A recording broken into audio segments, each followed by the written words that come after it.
high on the promontory overlooking the city of Birmingham, in which you men profess to have little faith, so that on Judgment Day I may walk out and see the greatest industrial city in the entire South. That was said by a very great man. Do you know who that was? Me. Because I am Captain Charles Linn, seafarer, banker, industrialist, and a bit of a ladies' man, if I might add, at your service. As my friend Mr. Milner has told you, he is not very fond of journeys at sea. I, on the other hand, was quite fond of them. I was actually not born in Birmingham at all, but in Finland to Swedish parents where my father was an ironmaster. By the time I was 4 years old, probably about your size, I stowed away below the deck of a ship without my parents knowing, and I ran away. And I stayed gone for 3 days until I came out of hiding for food. Now, there was a bad part to this because I didn't speak the language. The worst part is they didn't turn around.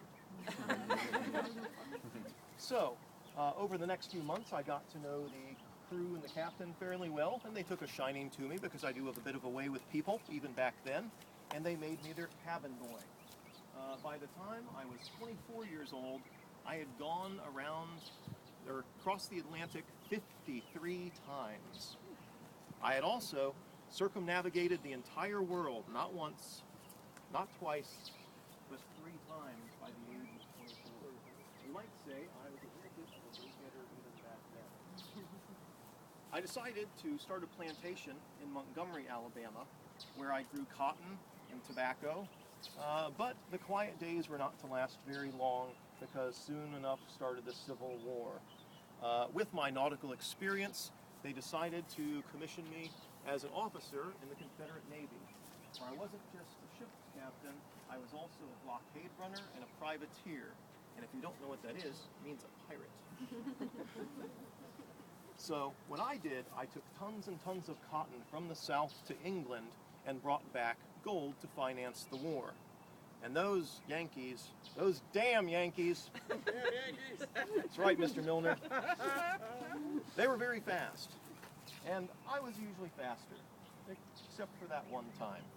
They did catch me down off the coast of Florida, and they sent me straight to Washington, D.C. to stand trial, where I would have met an unfortunate fate if I hadn't been such a good Southern businessman and, as we say, arranged for a pardon. Now, this was an exchange for me giving up my current profession to go into something else, which I thought was a pretty good deal. I decided to go to New Orleans. I started another mercantile shop there until I came to Birmingham. I wanted to give Birmingham something it could bank on. In fact, Birmingham didn't have a bank at the time, so I decided to start one. But did I use Union printed money at that time? No, sir, no, ma'am.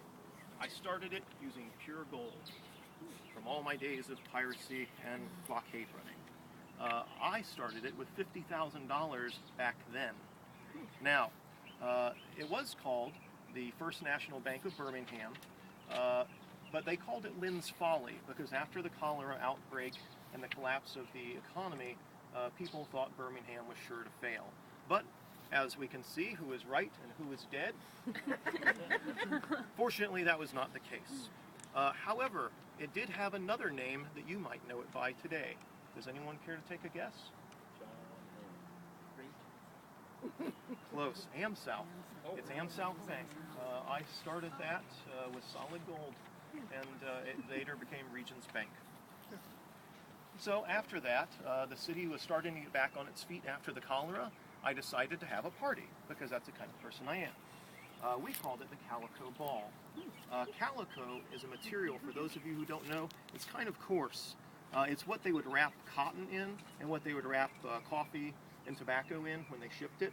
And so all the rich people got this material, and they made dresses, and they made suits, and we decided to have a grand old time. Well, of course, we didn't invite any porkies.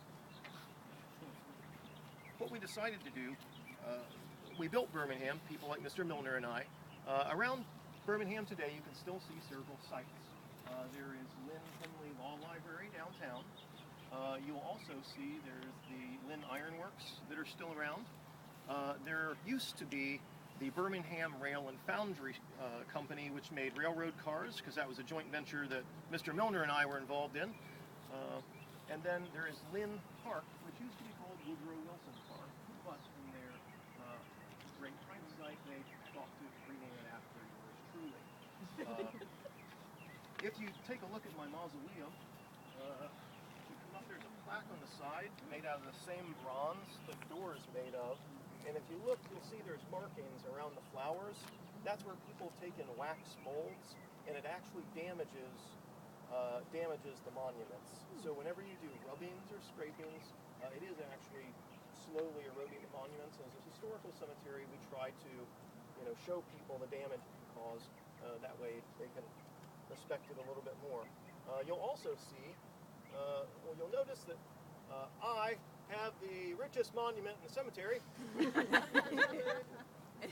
Well, you're still a show-off, Mr. Milner. You can see there's a keyhole. There used to be 2 keys to this. One key was to lock it, and when it was finally locked, which was after I was an occupant, it broke a mechanism in it intentionally so that the door could only be opened by the other key from the inside. The other key, as legend has it, resides with me. So, we will see when the day comes whether or not it works. If you want to come around to the side, you can take a look at the plaque.